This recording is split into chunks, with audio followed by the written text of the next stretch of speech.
Now, like this, I'm afraid Arsenal fit go home without trophy. This Arsenal already Champions League without trophy. yes, the possibility is there. They are going to play against ATM, a wounded ATM, and even if they survive ATM, they are meeting the likes of PSG or Bayern, which will make it a little bit tough. And now, Guardiola just need to win the next game with 2-goal margin. Don't top league. Well, if you ask me, to be very serious, this is the closest Arsenal has gone to the league.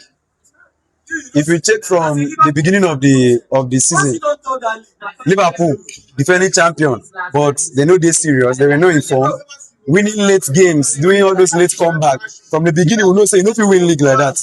Chelsea here was not contending for the league, nothing. Man U here were not in that good shape to compete for the league. So Arsenal has been the favourite since league start last year.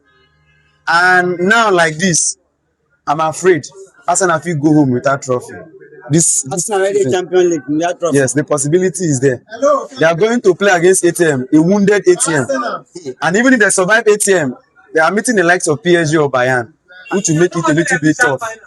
And now, Guardiola just need to win the next game with 2-goal margin. Don't top league. And if you win the next game, now remain 5 games. You know Guardiola now when they reach April and towards the end. So if Guardiola win the next game with 2-goal margin, if Arsenal decide to win the remaining 5, Guardiola will win the remaining 5. So Arsenal should go back and pray to God that Guardiola lose to Crystal Palace. I think they are standing against Crystal Palace. He should either lose or get a draw because You will level the table. they're not going to level the table. They go top the table. Chai. Yes, they will top the table. Arsenal don't top this league like 10 points before.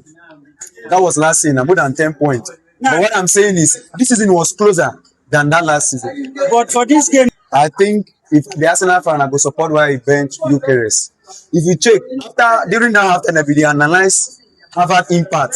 All those contending for area ball, you get. And outside those impact, those tactical play from Harvard.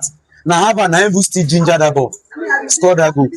Eucharist for no fit do that thing wey Harvard do. So benching Eucharist, Arsenal say no dey even play to number 9. They play mostly wing ball from the both wing. So I don't think benching Eucharist is actually a bad game because Harvard tried. See that header? Harvard nearly equalized the game. So no, it was a very wonderful. but looking at the Man City back line today, Donnarumma for close. It was a mess. Was just making so many. I observed something outside the court. I said Guardiola na boss. There's something I observed. When City is pressing, the central back pairing is Kusanov and that is it called. This guy where they buy for this England where he yes. Now if Man City they press, where he they always go, they choke enter midfield. Then Bernardo Silva they drop back to cover for him. That goal where Arsenal nearly score where they miss. Now that same mistake. When the central back is moving like that to the midfield, you have to ensure that you don't lose the ball. Because you leave it, there's a space already. Central back, you cover space. So as you are moving, 2 things are involved. You are expected not to lose that ball for any reason. Because if you lose, you have shot yourself. Because you don't expect Bernardo Silva, who is a midfielder, to come and mark the ball the way a central back would do. So that shaking was there. And then Donnarumma was a little bit shaky. Arsenal defense was way stable than Man City defense. So I have to go and work on